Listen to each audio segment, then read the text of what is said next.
Hey, Pamela here in time for the Friday afternoon questions. We have a question from Catherine. I really love this question. Let me screen share. We'll bring everybody in on this. What to do about reaching out to my current email list since I'm now focused on highly sensitive professional women?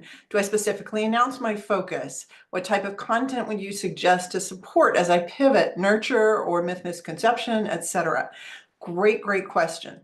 Then Catherine goes on to say, I built my email list by going to expos, doing readings, several summits, sent out weekly posts, which contain a link with a video with actual content.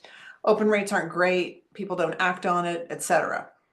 Really want to support my list and get hands raised. That doesn't seem to be the case. I switched to my hot offer validation to Facebook from yesterday's calls. Okay, so here's the thing.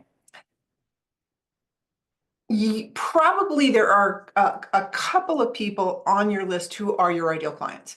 Probably not a lot because of where you grew your list and how you've been nurturing them and that kind of thing. There's probably a couple. So definitely, I would say send out some offer, an offer post or an offer email, offer validation email. Hey, I'm thinking, same thing you're putting on your messages. I've got a couple of spots open for highly sensitive women who are blah, blah, blah. And you'll do that once, maybe twice a week. The rest of the time you will do, if you don't want that list to go cold for whatever reason, you can send regular nurtures to the list. However, I probably wouldn't do new ones. I would recycle some of the ones that you sent before if that's not a list that you no longer want to serve. I mean, you can always, for a little while, use that list with one-off offers or cash infusion or something like that.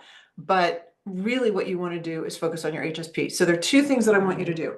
One is I want you to get together an email or two that you're going to send once or twice a week to that list to your HSP. You're not going to announce it. Hey, this is what I'm doing now. You're going to use the formula that's in the training. I've opened up a couple of one-on-one spots for blah, blah, blah. And so, because nobody cares about your announcement, no offense. What type of content? I wouldn't necessarily do content for that.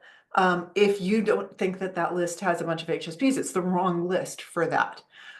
You can, if you do think your HSPs are on that list, then by all means do some nurture content.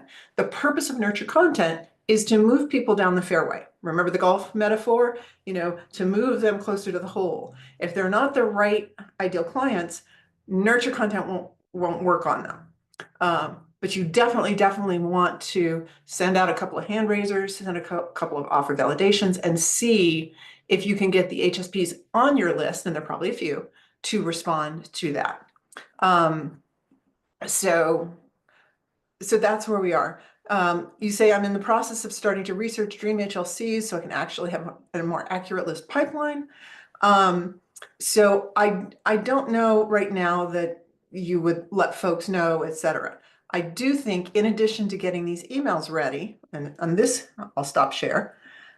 In addition to getting these emails ready, I would 100% pursue the Dream 100 and start connecting with people because you need to get absolutely connected with your highest level client. You need to have a conversation where you make your offer and you need to see what their reaction is. That's the fastest way to get feedback on the languaging. So I would say, can you put 20 people on that Dream 100 list in 10 days? That's only 2 people a day. Like, it's not that many. So that is what I would be working, and then sending offer emails to your list once or twice a week. That's it. All right. If you have any other questions, I will look forward to them.